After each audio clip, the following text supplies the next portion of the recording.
goes right into Sure. the text Sure. because Sure. it's, all-rounded way of who I am. All right. Who are you? Introduce yourself Um, to us. so my name is Wanjiru Gitau, Wanjiru M Gitau. The M is for Margaret, my baptismal name. And I grew up in Kenya and got my education in Kenya.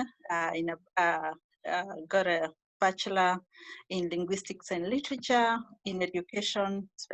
Was specializing to be a teacher.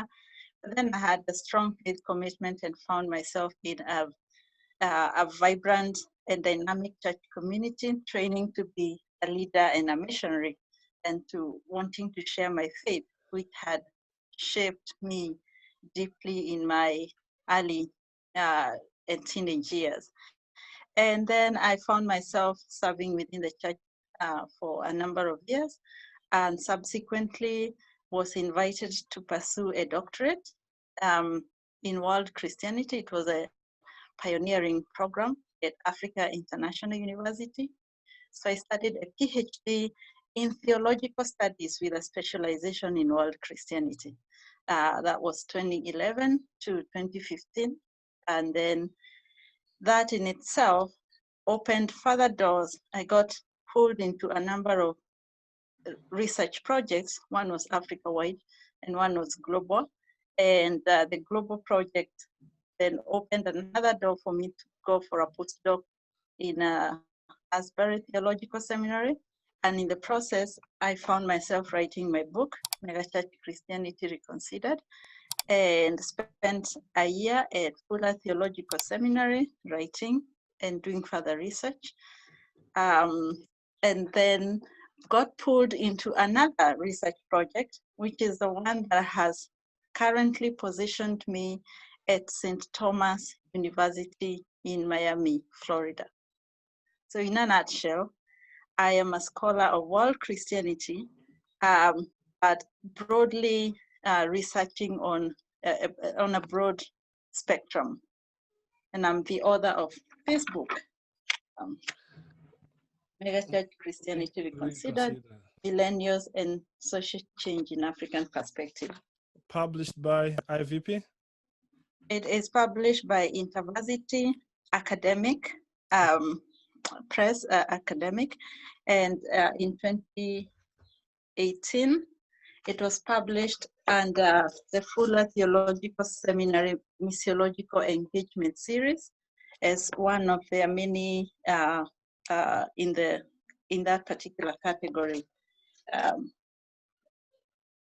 Okay.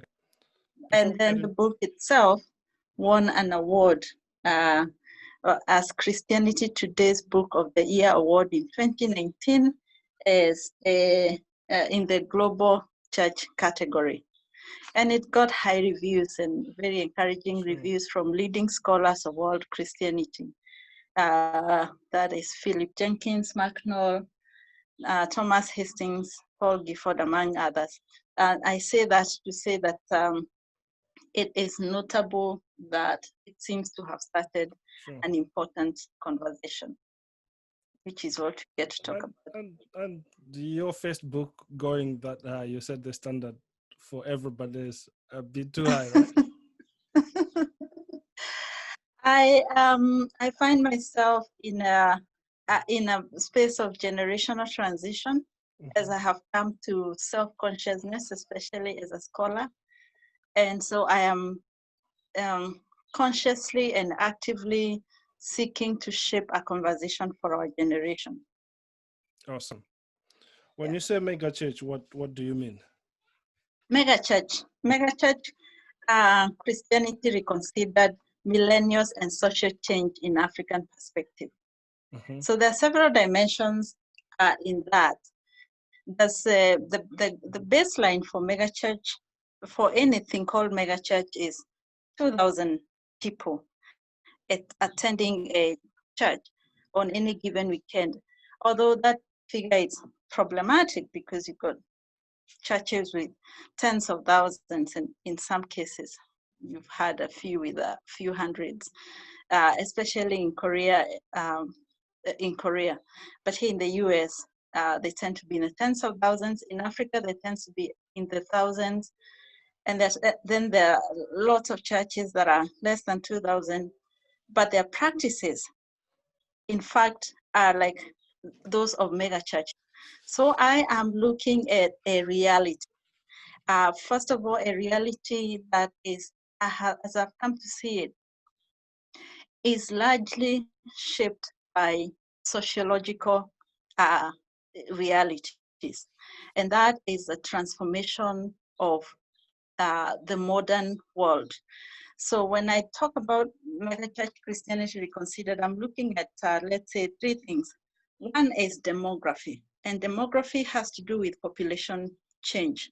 What has happened within the African continent in the last 20 years, we've had a sharp increase in population because of stabilization of social indicators of progress. You know, the lowering of mortality rates and the stabilization of childhood, childhood mortality that has reduced.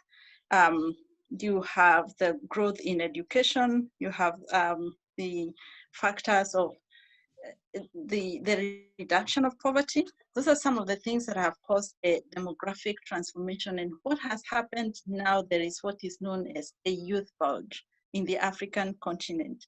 And I talk about that in chapter 2. Very important in how we frame future conversations about Africa, to talk about the African youth bulge.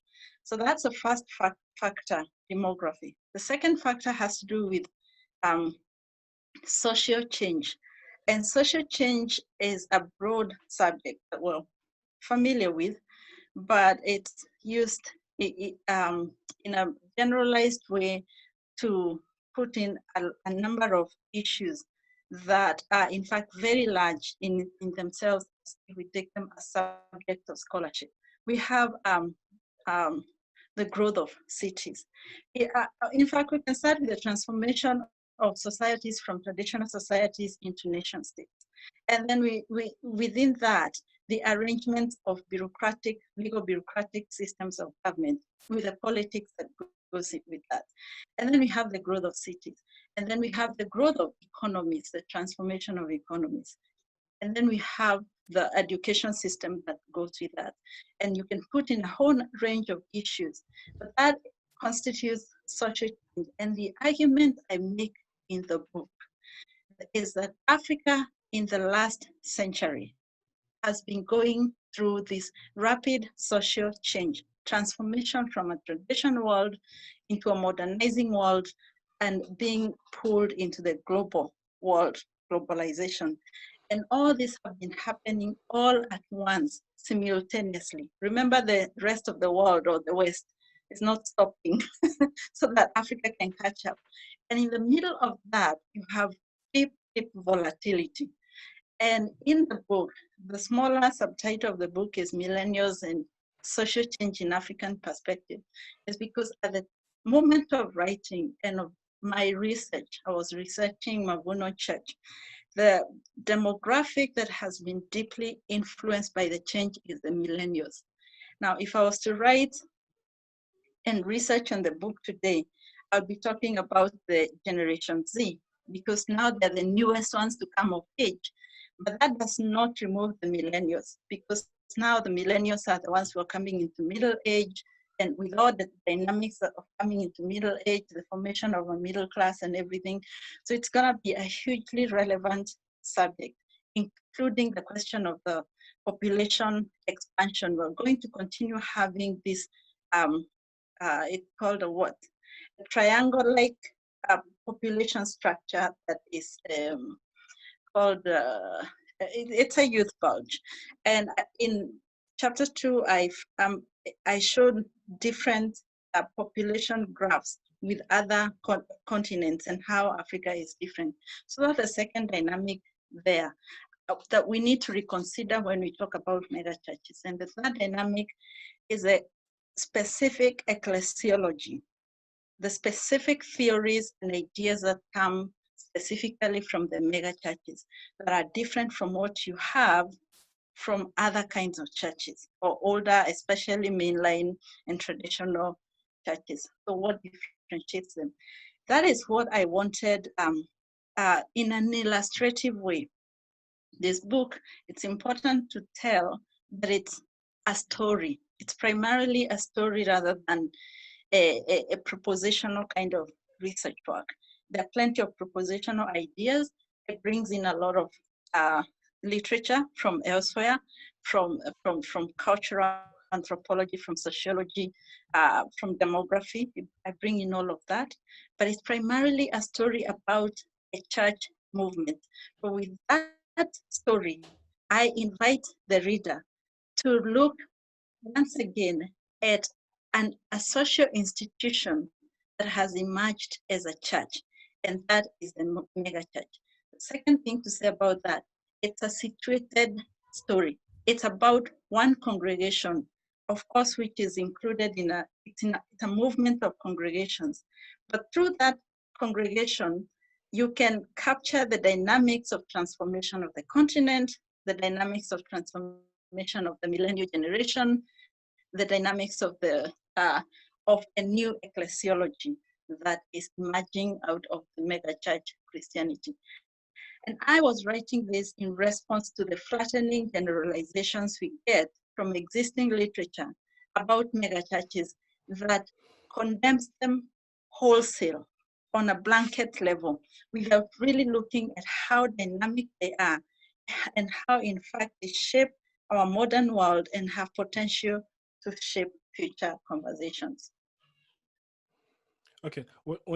So when you talk about mega churches, say in Nairobi as in Mavuno, is the word still to be understood the way it is when we talk about mega churches in America, or are there contextual nuances here? For starters, let's start by saying that even America, and I say that at some point in my introduction and throughout the book, I try and bring this reality into play. The transformation we are seeing in Africa, America has simply been about 40 to 60 years ahead of Africa.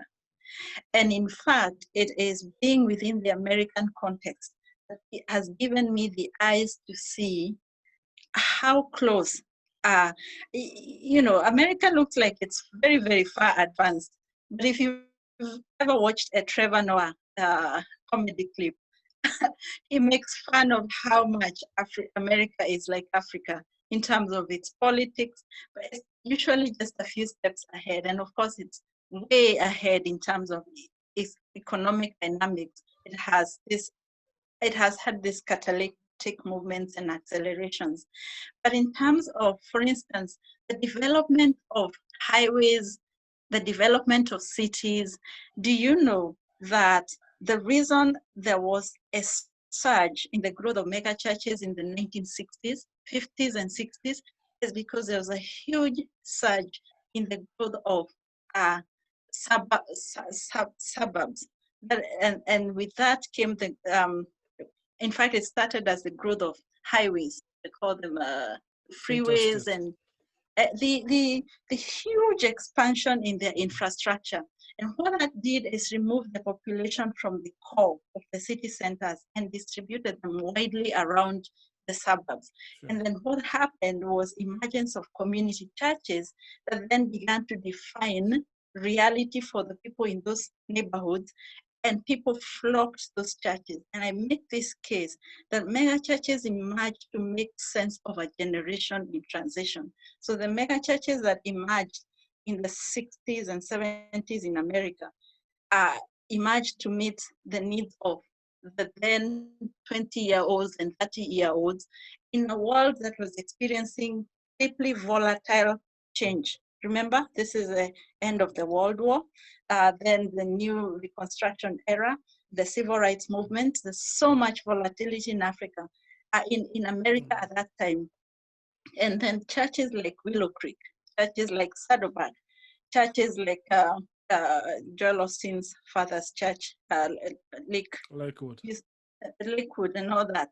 And you can make even all the churches that emerged out of the Southern Baptist Convention. A scholarship on that, one of the books that really helped me understand that was by Anne Loveland or something like that, from the meeting house from meeting houses to mega churches. And you see this transformation. And it was like the falling of scales when I realized exactly the same thing is happening to churches in Africa. As the cities expand and grow, as the populations grow, as middle class wealth increases, or at least the aspirational class starts to gain more and more wealth, and I talk about that in chapter 2 as well. So it acts in a punch. All of that becomes a catalyst for people to gather, trying to make sense of life, especially when they start to have families and they need their kids to be in stable communities, right? Especially when people start to settle and have a job, are trying to form new kinship relationships, because old relationships that are rural-based are not necessarily working and that kind of thing. So yes, the churches in America, the mega churches, are older, about 25 to 40 years, but the patterns of emergence and transformation, even the formation of the message, are the same. But the other reason for that is because they drink from the same theology. They drink from the evangelical theology of that emerged in the 18th century revivals. I talk about that in chapter 5, about evangelical revitalization movements and how the preachers, not the revivalist preachers, Jonathan Edwards, John Wesley, in fact, were trying to make sense of rapid social change at the industrialization era. And then at the formation of the nation in America, Jonathan Edwards emerged just around when America was trying to form itself. It wasn't fully formed. I don't think it hadn't taken the shape that it was, but there was that. So you come and find that's the same dynamics that happens. And then I have studied churches in the Philippines. I have studied churches in Korea. I've been involved in research projects in Korea and the Philippines. And precisely the same pattern emerges. So you can see why I invite the reader to look through a particular case studies to reconsider what they have always thought or known of mega churches. And then here's the conclusion that leads us to. If they're emerging at the cusp or at the crossroads of social change and demographic transformation, what does that mean for the future? It's not a question I answer. It's a question I say. We cannot continue to dismiss mega churches and say that the church will decline, the influence of the church will decline, because I point out this in chapter 4. There's also a dynamic about the leaders who emerge from these churches and how they then shape their world. And those leaders will continue to emerge, and they will shape their world, and they will raise a congregation around them, which means we have to take megachurches seriously, not necessarily to agree with everything they represent, but to see how their influence shapes our world, and how we theologically, especially as scholars, we can shape part of what is going on in there. So. Wow, okay. I had a question about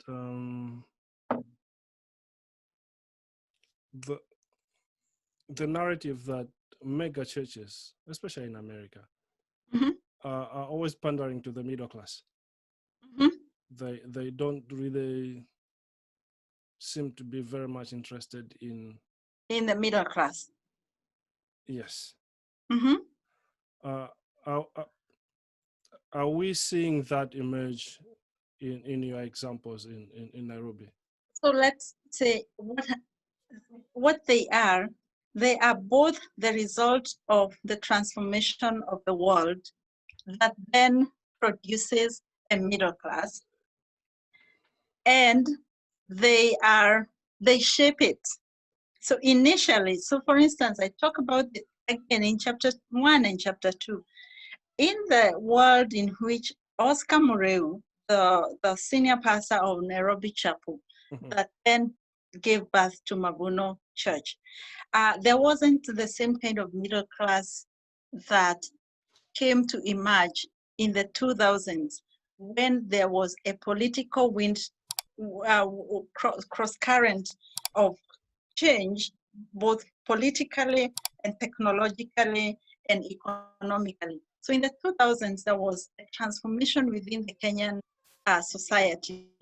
One, we got a change of government in 2002, that then defined the rest of that decade, and we got a significant economic transformation.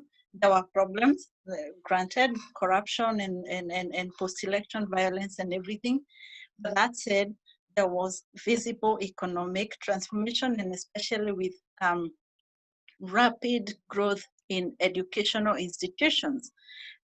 Two, there was the maturing of this demographic population group, the millennials, and they became the group that became entrepreneurial, creative, and then they harnessed the third reality technology, which came from the global context. Remember, we received the mobile phone and the laptop and the internet all at once. And in fact, we received them at par with the rest of the world. I like to tell Americans that we haven't been behind that much. And I really like to frame that narrative that says it's very important even to frame the current political situation with the lens of what happens in Africa and what happens here with the lens of what happens across the other side. So they are the makers of that world, and they're also made by it. And it's the same reality here in America. So initially what you have in a church like Mavuno, and it experienced exactly this way. For 2 years, Mavuno was very hidden with just about 300 people who were working extremely hard to reach a difficult post-college demographic that did not think church was relevant.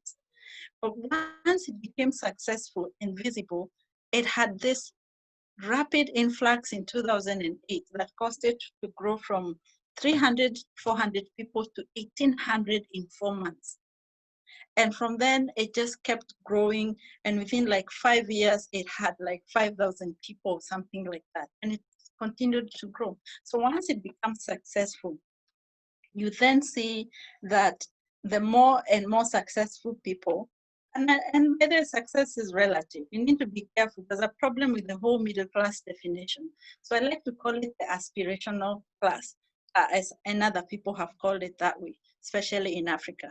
And the aspirational is talking in terms of they have a college degree or something equivalent, they have a job that gives them a salary or at least a monthly income. They have a possible car and a car loan and a possible mortgage, or at least they live in premises that have an aspirational kind of lifestyle and that kind of thing. And what happens is then there's the growth that the like attracts like. Remember, these are new kinship systems and networks that are being formed and shaped in these spaces. And this is part of the reconsideration I'm inviting, because the generalizing tendency is to see megachurches as purveyors of prosperity, preaching, and not just prosperity, but the class status. And in that, we have then lost ability to speak into the theology that in fact is integral to their existence. And here's the other argument that I make in chapter 6 of my book, that the modern world is a fact that we can no longer change. We all go to school to get a degree. Why? And once we get a degree and an education, we get a good job.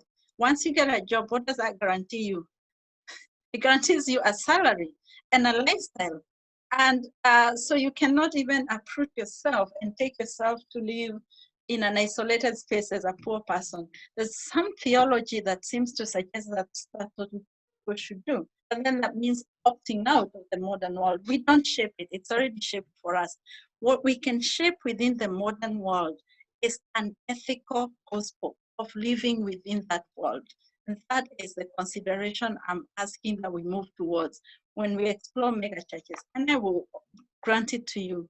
This is not just for megachurches themselves, it's also for all kinds of churches. What does it mean to be Christianly modern? That is a crucial question. What does it mean to live in a world of that has certain economic arrangements? What does it mean and to be a Christian and to be caring about others and to be concerned about justice and to be concerned about the poor? Because, you know, in spite of the success you find in the cities, there's a lot of communities that are languishing in poverty in rural places and places like that. But if you can be able to show the social power held within these churches, you can then speak into that power and say to them, you have a responsibility to go back into the places where people are still struggling, have not found justice, have not grown in education, and you can enable that growth and produce a change. And here's the heart of now telling this as a situated case study. That's precisely what Mureithi Wanjiru, the senior pastor of Mavuno Church, is doing with Mavuno Church. He is harnessing the power and energy emerging out of this emergent middle class and saying to them, your success is not about you. It is good you're successful. In fact, you need to be more successful. But your success is not about you. Your success is about a continent that needs to be transformed, that is poor, that has a lot of wars going on, that has a lot of crises. How are you part of that solution? And so they talk about raising a movement of fearless influencers of society that are going to transform wherever they came from. Or you transform the sector you work in. You know, this is covered more in chapter 5 and chapter 6, or going to transform the politics of your country and that kind of thing.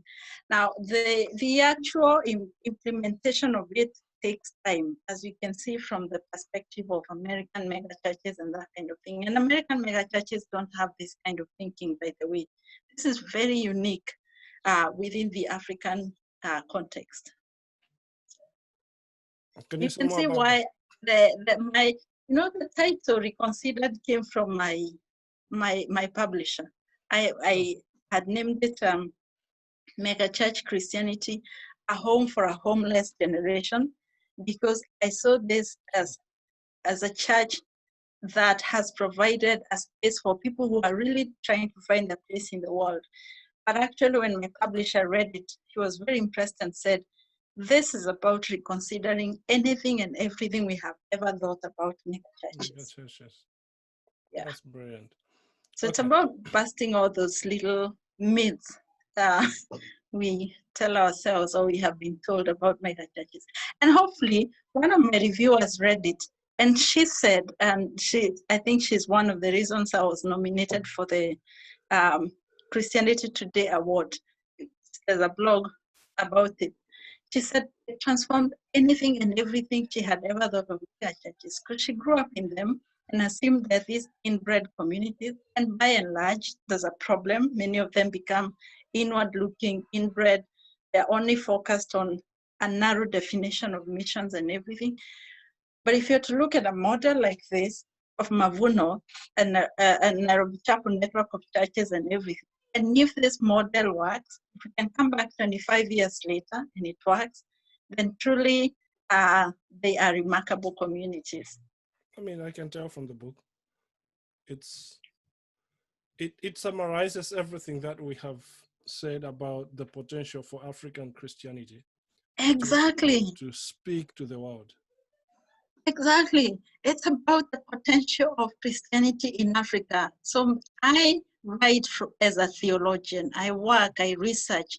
I started with missions and much more narrower understanding of missions in terms, and I wanted to go and evangelize, and I always evangelized when I was much younger. But this is in fact a model of how Christianity in Africa can speak to a much larger social order. But then you have to understand change. You have to understand what was wrong, where have we come from, okay? Then what is changing? So this is what in fact I do with each of the chapters. If you will allow me to summarize real quickly, Okay, this is what this is all about.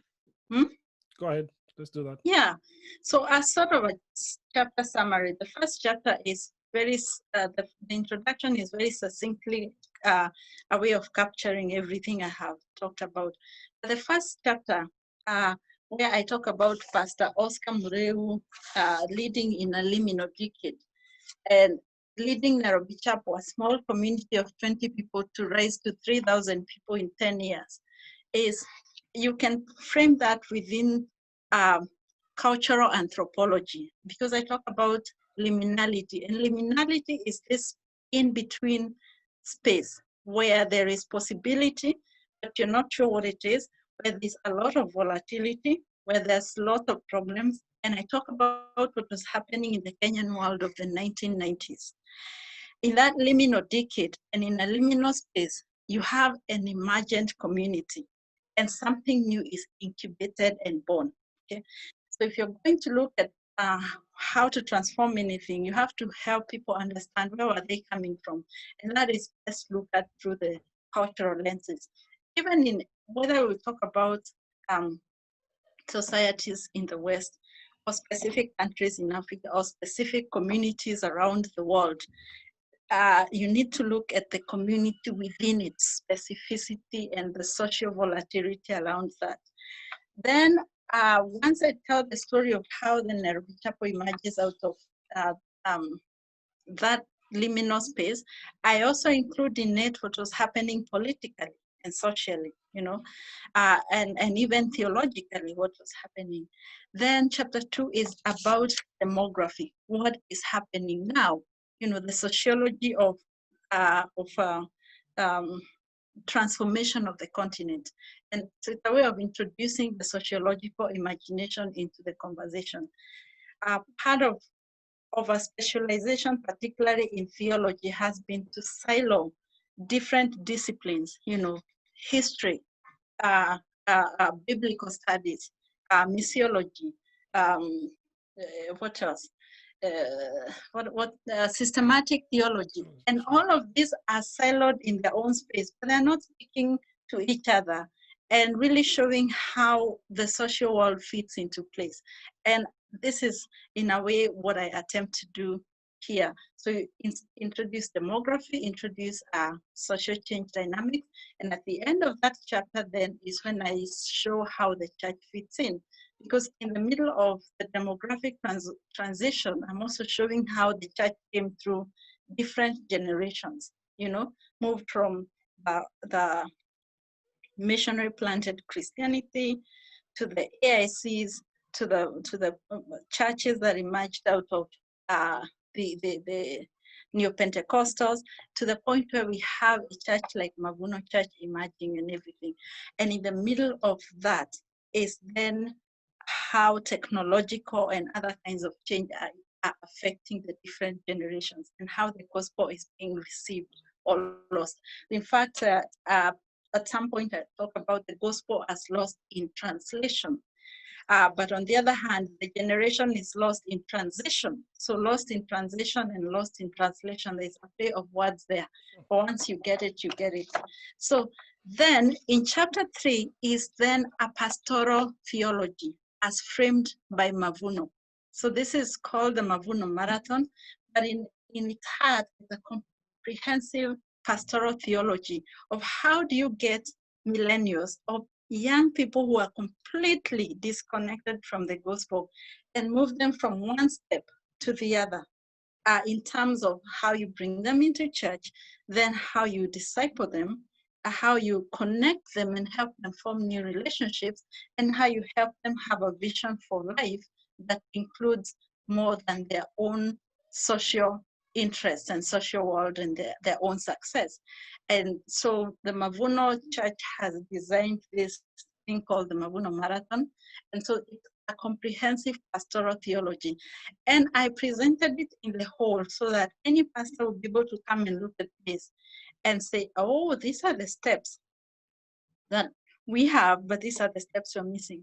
The other thing I do with that chapter is in an indirect way to bust some myths about megachurches. Because people will say, oh, they're only seeker sensitive. But yeah, but in a case like Mavuno, they're able to acknowledge that people will only come to church based on self-interest. It's a modern world after all. We go to places for convenience. However, how do you move people from self-interest towards caring for others? How do you move them from an individualistic gospel to one in which they are rooted completely in a growing and vibrant community? And I talk about how Mavuno does that. So chapter 3 is pastoral theology. And then once I have done that, I then talk about what kind of leadership does it take to produce this kind of church. Chapter 4 is organizational leadership. Of course, it's titled Murithi Wanjiru Leading Change, but in fact, that is all about organizational leadership. How do you form, how do you shape pragmatic responses to social change in a way that is able to move people to change from where they were stuck, and then you form structures that move them, but at the same time you develop the kind of leaders that help them to feel included in the change that is happening. So chapter 4 is first of all about Murithi as he's caught in the change, in the social change and the demographic change, because he's a child of the volatile world. And then it's about the change he brings about and how he himself is very much part of it. So his portrait is very much like Oscar Muriu, only that they're a decade apart, even as they are a decade apart as far as age is concerned. And then once I've done that, chapter 5 is ecclesiology plus history, because I'm able to show how do you root all this in a broader theological reflection. And ecclesiology, as you know, is the theory of the church. So what theory might we form around megachurches? For me, others might choose other options, but for me, the best option was to frame it within the evangelical revitalization movement, which, as I have shown, as I have said before, emerged out of the 18th century revivals. But you can see the trajectory as it has grown and formed in the Western world and in other churches like in Korea, which are several decades ahead. But you can see that trajectory of transformation. The thing they have is it's rooted in a conservative understanding of the gospel. Grant them that, and which is perfectly fine. And it's rooted in an understanding of the gospel that the gospel has power to change the world as is. Now, part of the challenge is that different churches and movements only embrace a small part of the understanding of the gospel. Others only, embrace what to distinguish them only specifically from something they're fighting against within their social world. That's why you have the liberal conservative break here in the West, the secular sacred divide in the West. In a space like Mavuno, and this is an emergent ecclesiology, it's very important to keep saying that it's not a complete picture. What is happening? If you go to Mavuno today, some of these things have changed and they're trying to do better and they're growing and that kind of thing. But the ecclesiology, by rooting it within a specific history movement, you give them a tradition, you root them in scripture as well, which is really important because they root themselves in scripture. And you root them in, as I'm saying, in the social world as they know it. And once you do that, you can then speak to the social world. And that's how I lead to chapter 6. And the primary question there, it was titled, the chapter is titled First World Problems Worth Solving. But in fact, and the subtitle is Christianity's Ambiguity with Modernity. But that title could be retitled, What Does It Mean to Be Christianly Modern?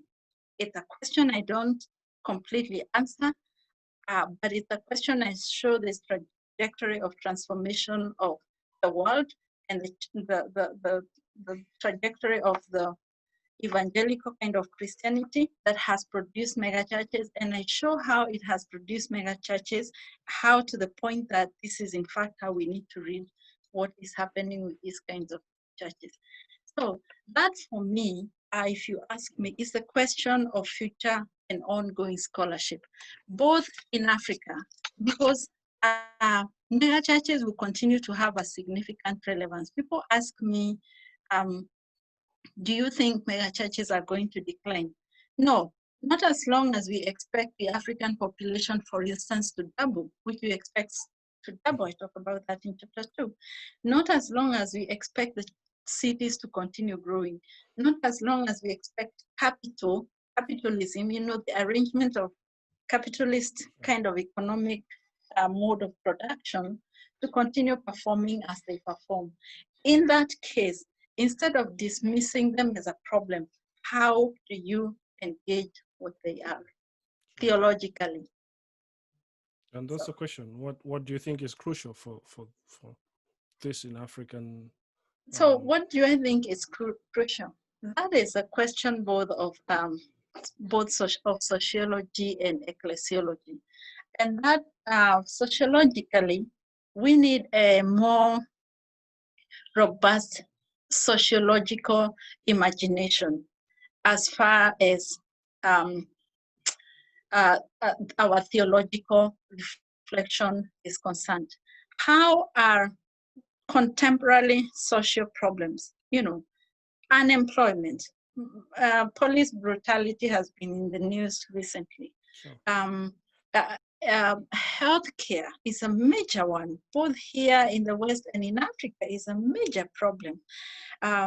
Education, there's a breakdown in the education system. There's a lot of problems, emergent problems there. Even unemployment, inequality, not just unemployment, and creativity and materiality. How are the theological problems taking people to church and asking the pastor for prayer and counseling? When people come because they're lonely and they're heartbroken and everything, how is that linked in the first place to the fact that they have lost a job? There's no income in the family, and so the family is fighting. There is no way to get kids to school. And how are social problems linked to theological problems? To me, that is a critical question of the future. And it's assumed that here's a main assumption of evangelicalism, which has been a problem. But once you get people saved and they're going to heaven, these other problems are not going to be fixed. But in fact, they're not. Because unless you get people saved and package them and send them to heaven and put them in a nice place and help them to wait for heaven, they still have to navigate the modern world, especially if they're in the city. How do you connect the social problems to the theological responses or answers? I don't even think Christianity in the West has answered that for itself. That's why you have the kind of political situations you have here. If we do that, we will deal with the perennial problem of dividing Christianity between a Christianity that is social and a Christianity that is about proclamation and everything. That division should never have been there. Hopefully, a church, for me, I'm a scholar. I am watching Maguna Church and I am rooting for Maguna Church because I wanted to succeed. And by the way, I will keep emphasizing, I talk about this as a case study. I am watching other churches, like the Sitam family of churches in Nairobi, for instance. My friend in Nigeria, Moses Owoje leading a church with ECWA. I am rooting for him because I want these young churches to succeed so that they're able to speak to a much broader reality than merely a theological dimension that we have come up with and been schooled in and everything. And to show that the fate of the population, the fate of demography, what they say, demography is destiny. The fate of demography is also going to be the fate of theology. And if we expect a dynamic continent over the next 20, 30 years, which is what we expect because the population will double, which means everything will double, whether it's the economy, it's education structures, it's going to be the need for healthcare. How does demography and theology shape destiny of the continent? That is the question that needs to form scholarship moving forward.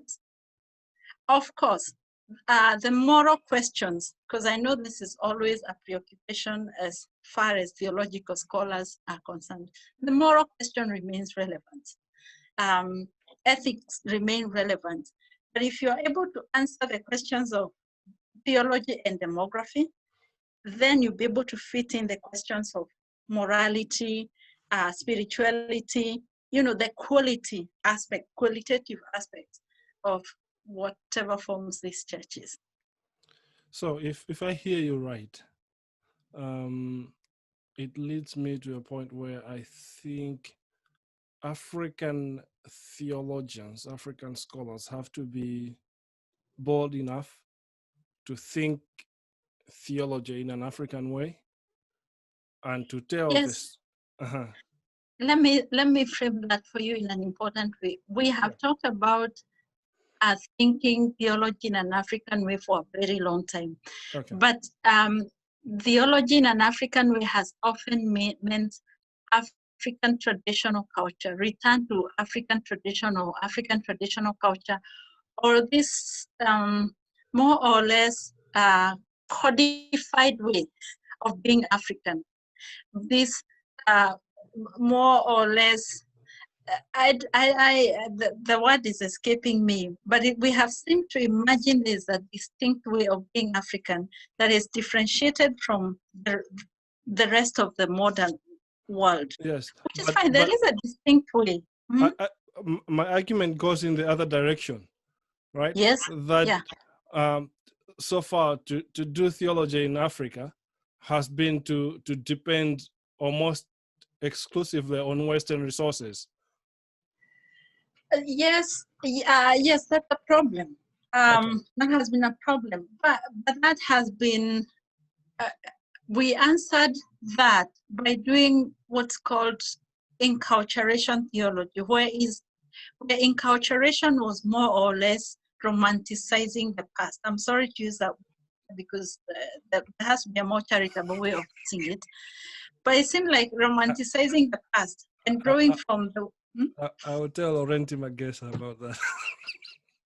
Oh, believe you me, and I point to this in chapter 2, I have much respect for that generation of African theologians. If John Beatty did not do what he did in being able to affirm the sources of African religiosity, and the same thing with Kwame Bediako and Bolaji Idowu and Magesa and every single one of them you can name, we wouldn't be even here. And even Murithi Wanjiru, when he talks to his congregation, he's able to say, we appreciate that in the 1950s, they could only answer the problems they had questions for. This is Andrew Walls, okay? Sure. Some of the people that have really shaped my thinking. You can only answer questions that you can only generate answers for questions you have to, and they did not have the questions we have, so they generated. But it's on that we then stand on the shoulders of this giant and we build on that. So we should take cultural theology and enculturation theology as we have known it, and then on that we integrate and synthesize with a more robust understanding of how the modern world works. And when I say modern, I also mean the postmodern, because we have the postmodern shift were especially enabled by contemporary social media, where we would doubt anything and everything, and we will question anything and everything, and we'll look at everything through the lens of critical theory. I understand critical theory and I appreciate it, but we need a more interpretive synthesis that is able to affirm where people have come from and why they did things the way they did. But at the same time, you're able to offer new questions, not just new answers. And that's, I think, what I'm attempting to do here. That has to be part of future scholarship.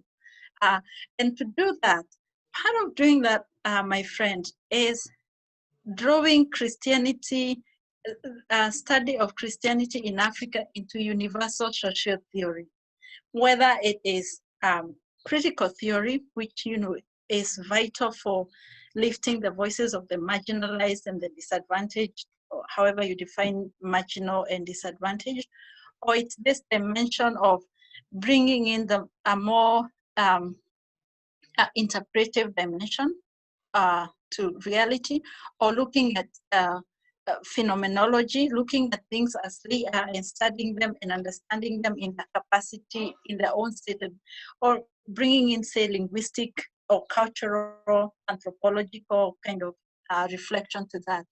Because we can't, unfortunately, the rest of the world is not waiting for Africa to form in its own bubble. The rest of the world is trying to eat up Africa. And in order to avoid getting Africa eaten up, we have to be able to help to see how the rest of the world thinks, frames its theory, but then generate our own answers and as well as our own questions that are relevant and specific through this much broadened understanding. Awesome. Thank you. Yeah. We need to learn this. Anything else that you would want to share with our viewers?